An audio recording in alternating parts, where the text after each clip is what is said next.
However, Arsenal absolutely schooled, absolutely humbled Manchester City today. And Myles Lewis-Skelly, what a gem. Ethan Nwaneri, what a gem. Now, Myles Lewis-Skelly. Yes, guys, welcome back to the Mids MB channel, your home of football. And today is another episode of Unfiltered. This is my unfiltered, raw post-match reaction. And today, Arsenal absolutely thrashed Manchester City 5-1. I'm not going to lie to you. That performance was absolutely amazing. Absolutely amazing. Absolutely amazing. The first thing I want to talk about for today's game is the fact that Bernardo Silva and Kovacic, that can't work as your holding midfield to protect your defenders. And I think Arsenal showed that today. I think the best player, I don't want to say the best player actually, but one of the most important players today was Declan Rice. And just the way that he was able to press on both Kovacic and Bernardo Silva when they're trying to play out from the back, that was absolutely amazing from Declan Rice. Obviously, in fact, I think the whole Arsenal midfield today, Rice, Partey and Odegaard, all had a phenomenal game today. Not to mention the kid himself, Myles Lewis-Skelly. What a talent. So first I'm going to talk about I guess the importance of the midfield and I guess where the game was won in a way, and then I'm going to move on to the brilliance of Lewis-Skelly, Ethan Nwaneri. I'm also going to touch on Havertz a little bit. I've got another video lined up for later on this week where I'm going to talk about Havertz in a bit of a deep dive, so make sure you stay tuned for that. But like I said, that midfield battle was absolutely amazing. I think in the first half we saw obviously City trying to play out from the back and there were a lot of mistakes. Declan Rice pressing high, very, very high. And I think that's the way to get to Manchester City this season. I think they showed it against PSG. They showed it against Bournemouth as well.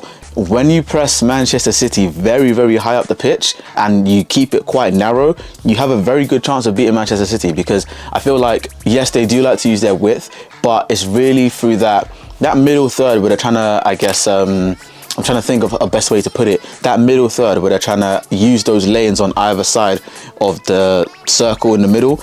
That's where they want to put their passes through. They want to play through teams and then push it wide so that they can get, you know, those nice little, I guess they can call it those second man runs to the far post and then sling it in, cross goal. That's what they like to do. Or give it to someone else on that wing side so they can track back on their opposing foot. So if it's on the left, track back onto their right, and if it's on the right, track back onto their left, whip the ball in for Haaland. And today, we absolutely nullified them from doing that. Declan Rice, oh my goodness, you beautiful, beautiful man. £100, £100 million. Some say we got him half price, and I'm inclined to say they might be right, because Declan Rice's performance today was nothing short of magnificent. Declan Rice's performance today, the fact that people were, you know, putting him in the sort of Caicedo bracket, I honestly think he might be a cut above. I honestly think he might be a cut above.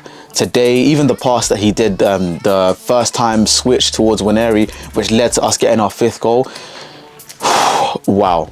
I think there needs to be serious conversations had about Declan Rice, and not only, you know, his ability defending, but his technical ability as well. His ability on the ball, I think, is quite overlooked, but he played well today. Partey played well today, and Odegaard had one of his better games, probably one of his best games in recent weeks. Honestly, I know he's been under a lot of scrutiny recently because obviously Saka's been out injured with a hamstring, and the onus is on him, especially as captain, to kind of pick up these performances, and he hasn't been in great form. But the last 2 games, he's definitely been bang on the money. Myles Lewis-Skelly, what a gem.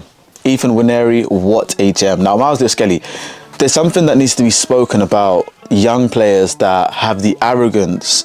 And when I say arrogance, I'm not necessarily talking about, you know, people that are just arrogant and, you know, are kind of narcissistic. But in football, you need to have a sense of arrogance. And I'm so glad that Jamie Carragher touched on it, because this is something that in my own experience, coaches have told me and told our team that, you know, certain players, you need to show that arrogance. You need to show that, yes, give me the ball. I'm here and I'm on the pitch to actually make a difference. I'm not on the pitch because, you know, oh, I'm a youngster trying to make my way. I'm not on the pitch because, you know, I just enjoy playing football. Yes, I do enjoy playing football, but I'm the man on this pitch. And that's what Myles Lewis-Skelly was exuding today. From his first couple duels where he even had Erling Haaland in the box and he managed to, you know, hold him off and actually win a foul, Myles Lewis-Skelly, wow. Absolutely amazing. He's a great left back, and he's not even a left back. Again, I touched on it earlier when I said that Arteta likes to, I guess, shoehorn certain youngsters into that left back or maybe even a slightly defensive role so they can really mature in their game quicker than they would if they were put into their preferred position. And Myles Lewis-Skelly, I think he's just exceeding all tests week on week. That goal was absolute. Oh, I've never been so happy with a goal, and the fact that he even stole his celebration. And I guess a bit of context to probably, you know, those who didn't watch the reverse fixture too closely. Erling Haaland actually said, "Who the is this guy?" when Myles Lewis-Skelly went up to him. And I feel like it's good that we have these kind of rivalries. There's a lot more spice and fire to all of these fixtures now, and this is exactly what the Premier League needed. I feel like the Premier League for a while, especially when we got used to, I guess, the 3 or 4 year period of Manchester City and Liverpool being the 2 title contenders, it was never really a rivalry. Never really a rivalry. Like, of course it was a competitive rivalry, but there was no sort of old school Arsenal Man United or Arsenal Chelsea or even Chelsea Man United aspect to the game. There was none of that. Whereas now with Manchester City, of course they're not directly in the title race now, but it's like, yo, these guys have been the biggest team in the land for the last 5 years. They've been bullying the league, and they've simply just being like, Arsenal have just had enough of being bullied, and we're getting better and better. And now at home we absolutely whooped them. Myles Lewis-Skelly, the way he took that goal was absolutely amazing. Not only, I guess, the bravery to kind of drive forward and actually take a shot on his weaker foot, but also the technical ability. I think one thing that I want to say about Myles Lewis-Skelly is that yes, he is very strong, yes, he's very composed, and his awareness is very, very good, especially for someone 18 years of age.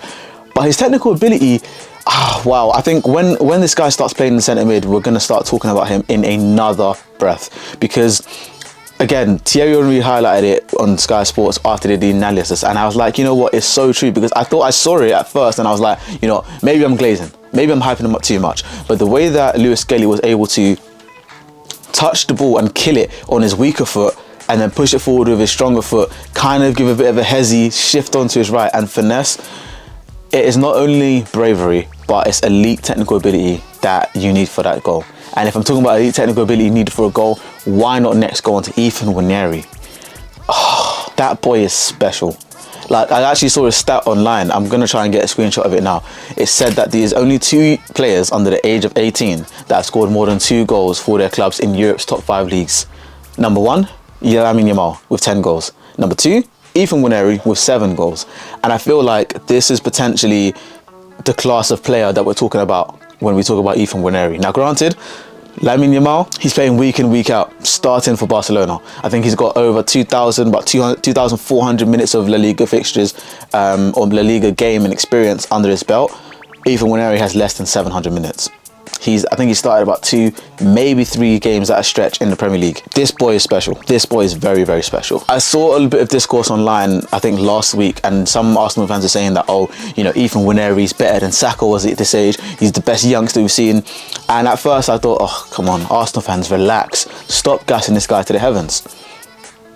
And then I said, they could be right. They could be onto something. And the reason why I say they could be onto something is because I'm not necessarily talking about the output and his output being better than Saka's. Saka at his age was playing week in, week out, kind of like how Lewis-Skelly is at left back, providing assists and impacting the game. However, I think technically speaking, at this age, fresh 18, to play with this level of fearlessness, the ball control, the fact that he's almost now got a bit of a trademark with him cutting in and finessing it with his left foot on the edge of the box, it's almost cash money. It's very scary to see. It's very, very scary to see, and I'm loving it.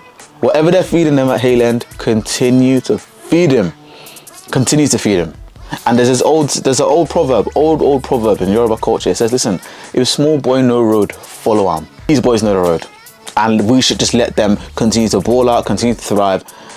And yeah, they're just so, so good. Next, I want to get on to Kai Havertz. And when I say get on to Kai Havertz, I'm not talking about criticising him. I'm not talking about even slandering the way that he plays.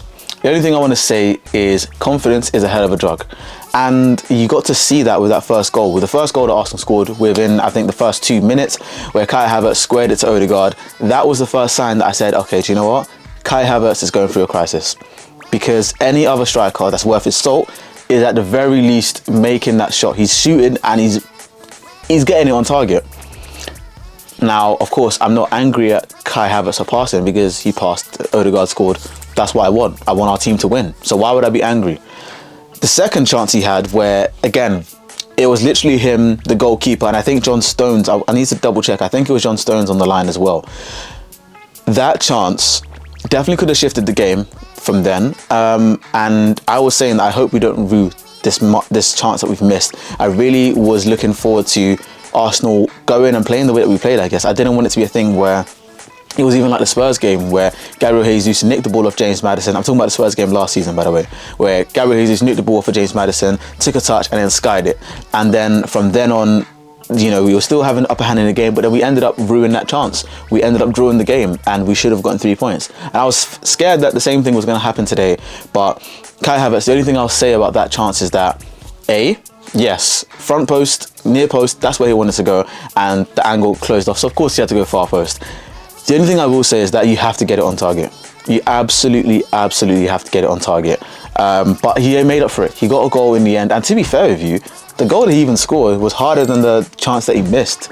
I don't know how that happened, but it's a good thing because you got to see throughout the game, he started to grow into it. And even if you look at the build-up to Havertz's goal, where Martinelli was driving, Havertz was busting the gut to make that outside run. He cut in, did the dirty work, and finished it in the bottom corner. There's nothing else you could ask for. That is a top quality finish. And yeah, for that, Kai Havertz, listen, we all know he's not this elite striker that's going to bag every single game or every single chance.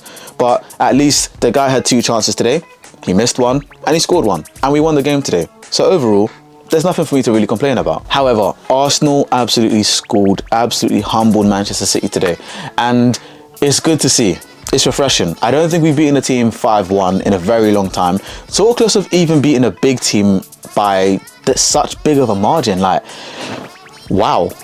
I was absolutely shocked. I mean, shocked in a good way. Before the game, I did call it on TikTok. I did say I was confident that Arsenal were going to win 3-1. And they did me 2 better. We won 5-1. And this team is clicking. Actually, no, let me not say the team is clicking, because the team has always been clicking. But I feel like Arsenal, over the last month, there's been a dark cloud over us because we haven't been finishing our chances. Obviously, we got knocked out of the FA Cup on penalties, and we're down 2-0 against Newcastle in the semi-final of the Carabao Cup. It's not looking pretty. But in the league, we're not losing. We're not really dropping points. I think the only points we've dropped this month is when we drew away against Brighton. And to be fair, that one had its own controversy. I'm not really going to talk about it. But again, the results haven't been too bad. Like, I think the whole narrative around Arsenal, especially online when you go on Twitter and maybe even Instagram, the narrative is like Arsenal on a knife edge. The next result is pivotal. The next result can define the season. And I don't really think that's the case. I think with the way that the season has been for us in terms of, you know, injuries and red cards, and again, I'm not using this as an excuse. It is not an excuse. This is just context. We're actually doing quite well to still be spoken about in the title race, still not be too far behind Liverpool, and still keep the train going. The only thing that I'm going to say is that deadline day is today. When you guys are watching this video, it is today. We need to sign someone. We need to sign some sort of forward to ensure that if Kai Havertz gets injured, someone's going to be there to replace him. Because Kai Havertz is now Arsenal's one and only senior recognised striker.